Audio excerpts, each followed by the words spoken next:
tanggap na ni Willie Revillame ang kanyang pagkatalo sa halalan 2025, kung saan tumakbo siya sa pagkasenador.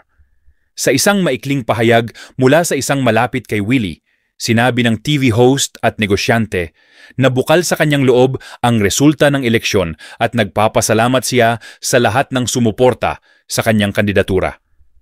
Ayon kay Willie, wala siyang pagsisisi sa kanyang naging desisyon na tumakbo at patuloy pa rin siyang magseserbisyo sa publiko sa abot ng kanyang makakaya sa pamamagitan man ng telebisyon o mga personal na proyekto. Dagdag pa niya, ang pagkatalo ay hindi katapusan, kundi isang panibagong simula. At siyempre, ano pa po ba una nating tatalakayan kundi ang pagkatalo, ang hindi man lang pagpasok sa malapit-lapit na numero nitong si Willie Revillame. Alam mo, ang dami-dami naming magkakaibigan nag-uusap-usap mula pa noon. Sa unang interview pa lang ni Willie talaga naging negatibo na siya nung sinabi niyang wala akong plataforma. Hintayin nyo naman muna ako makapasok bago nyo ako tanungin at saka ako sasabihin sa inyo. Para siya nag-a-apply ng trabaho, ikaw ang boss ko. O ano ba maibibigay mo para sa ating opisina? Huwag nyo na akong tanungin ng ganyan. Tanggapin nyo muna ako at saka ako sasabihin sa inyo kung ano maitutulong ko. Doon pa lang negative na siya eh. Talagang negative siya doon. Malaking factor yun yung una niyang salang sa pakikipag-uusap sa mga reporters, sa mga nakakataas. Hindi maganda naging ang dating tapos, sa mga tao. Habang nagpapa-interview siya, ay nako lalo po niyang pinaningning yung kanyang kawalan ng plataforma. Talagang sinasabi niya wala siyang alam. Tapos nakadagdag pa, yung mga tao na nakatrabaho niya dati, na hindi maganda ang mga ipinopost at sinasabi laban sa kanya. Doon po yun, yung imahe talaga, natalo talaga siya doon.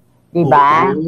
Hanggang sa uli na yan, hanggang pagdating ng araw ng election, mababasa mo sa Facebook, may nabasa ako. Ito saan nakalagay sa Facebook ay post ng isang kasamahan niya dati, sabi niya. Sabihin mo na, pareho naman tayong pinadalhan eh. At saka ready naman siyang malaman si Eric Nicolas. Ang sabi ni Eric, mainit kayo, huwag kayong mag-jacket. At saka, yung isa naman, sabi nung isa pa rin niyang kasamahan dati, naku, pagka naupo yan, lalong yayabang yan. Yung mga ganon. At ang pinakahuli, yung tinampal niya yung kamay nung sa truck, ay ang laki-laking bagay talaga nun, di ba? Yung mga tinatalikuran niya, pag hindi niya type. Ala po talaga sa imahe, talon-talo siya. Sabi ni Juris Dr. Channel, siguro ang feeling ng kampo ni Willie, sapat na ang wawawing charm para ma-convert into votes. Pero hello, iba ang politika sa variety show. Hindi uubra ang pag-jacket-jacket at pag-giveaway lang. Ang hanap ng tao, kredibilidad at konkretong plataforma. At sa dami ng mga kwalipikadong kandidato, obvious naman kung bakit yung may laman ang pinili ng mga botante. Hindi yung pas-showbiz lang. Ayan. Kaya nga ba, yung mga showbiz na sinasabi na yan, di ba? Hindi naman po lahat ng taga-showbiz ay ganyan. Pero naman mga nanalo talaga, di ba? Talaga. At saka ito hindi ko alam ito, yung mga inakyatang entablado ni Willie Revillame nung kampanya, talo lahat. Talo lahat. Lito Camo, umakyat siya sa entablado ni Lito Camo. Kay Mariposa, yung dati niyang dancer. Kay Raymond Ronquillo, kay R33, at kay SB. Kay Sam Versosa, lahat yun Lanus. Lahat yun Lanus talaga. Natalo din. Meron yata siyang balat, parang nandamay pa. Hindi umayon ang kapalaran niya, ang mga bituin, mga barahe, hindi umayon. Ay tama.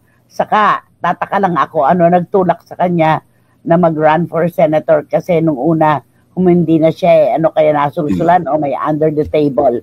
Sabi ni Boyce, hindi, kayabangan niya to, ang akala niya, kaya niya. Dahil sikat siya, may programa siya, kaso nawalan pa siya ng programa. Sorry Kuya Will, sabi ni Johnny Sebastian, hindi mo pa panahon. Kailangan mo pa ring aralin ng batas. Better luck na lang next time Kuya Will. Sana hindi mo na rin iniwanan ng programa mo, sabi ni Sonia.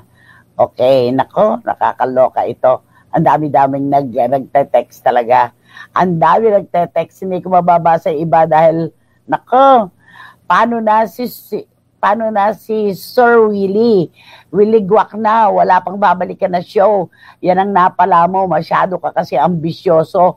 Wala ka namang alam sabi ni Ching Bautista Silverio. Oh, di ba? Ay, ano nga yan, no? Paano nga yan, Nay? Di ba hindi pa naman tapos ang kontrata niya dyan? Mababalikan niya pa kaya yan? Ewan ko, ang sinasabi niya pansamantala lang daw siyang mawawala. Oh, baka naman may babalikan pa siya. Yes. Pero ewan ko lang. Ayan, kasi wag masyadong ambisyoso. Olat na wala pa show mo, susunod isip-isip ka na, Mr. Hambog.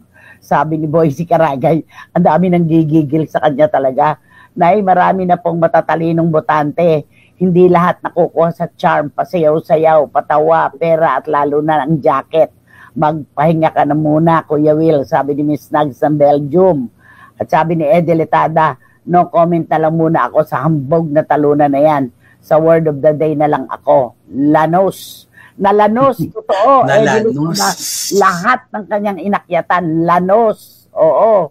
Nako, eto na, Neneng Putot. Nako, nagsayang lang ang boto ni Willie in the first place, wala naman siyang alam. Sabi ni Neneng Putot Gensoli. At isa pa, Nanay, happy Martes po and welcome back. Looking forward to see you. Sinasabi na nga ba sa iyo, Kuya Will, huwag ka nang tumakbo, ayaw mong makinig. Masakit, di ba? Sabi ni Wating Wating. Ang dami nga naman nagpayo sa kanya nun.